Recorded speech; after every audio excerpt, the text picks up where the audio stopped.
Now, something we already knew the normal police forces had done in the name of diversity has now apparently been adopted by British Transport Police. Compulsory fitness tests are unfair to women, whereas I remember seeing quite some time back that it was also racist to get BAME plod to complete a basic level of fitness test. Let's be fair, we've seen it, haven't we?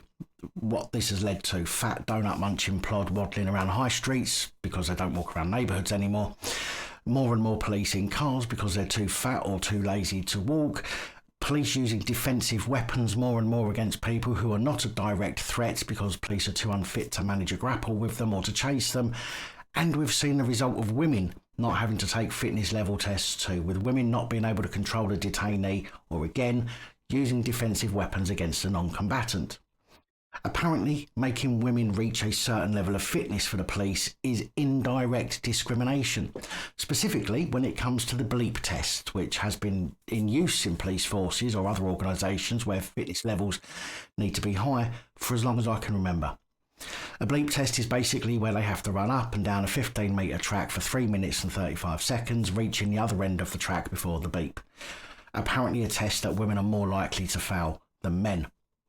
So what we have is, because women don't train enough or are not fit enough, that makes the test discriminatory.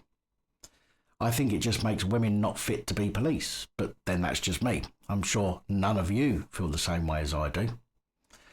So now apparently only new recruits and specialists, including dog handlers and armed officers, are required to pass a fitness test, or so the reports say, which kind of contradicts itself a bit. I mean, women have to be new recruits too, don't they?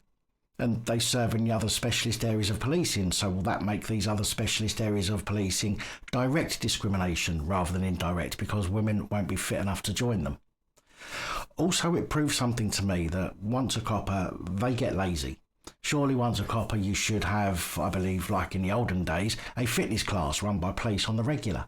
I mean, I know they have access to gym, but clearly once they get a uniform they can't be asked, because instead of running after a suspect, they can simply taser them.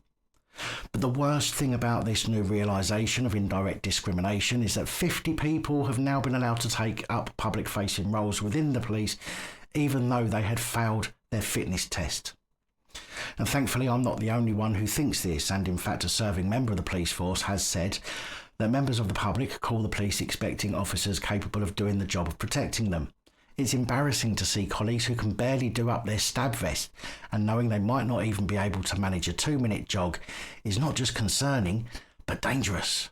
Up until recently, apparently, those who failed the yearly fitness test were put on light duties or desk work, but now we will have more weak police out on the streets trying to keep law and order. British Transport Police said, "We stopped doing job-related fitness tests in August 2022. This test was undertaken before officers were allowed to undertake personal safety training. It only remains in place for new recruits and those in specialist roles." Adding that figures show that as of June 2022, 8% of female officers had failed the test compared to 1.9% of men. And of the 87 tests failures, 86% were over 35 years old and 32 were over 50. Well, maybe they simply aren't cut out to be police then. I mean, we can't just let go of all standards just to please a few people who can't do the damn job. They're employed for a reason, and if they cannot do the job at hand, then they simply shouldn't be employed to do it in the first place. I mean, you wouldn't hire a quadriplegic to sweep the streets. That's not discrimination, it's fucking common sense. Or a surgeon that's got Parkinson's. The fact that our police service has got to this point based on the latest generation of woke idiots is embarrassing and makes us a laughing stock. In fact, I'm going to link in the description a video of a 7-year-old girl attempting the police fitness test Bleep Test.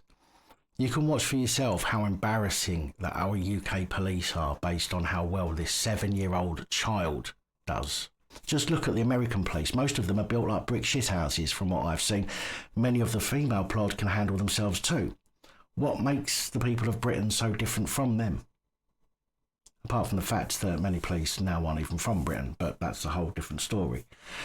Relaxing standards is dangerous to both the police and the public and should not be changed. It's challenging for a reason. Now, please do consider liking the video, not because you like the content, but you like the fact I've reported it. Please share so that anyone who has yet to hear may learn of these developments. If you haven't already, please subscribe, and I will see you in the next video.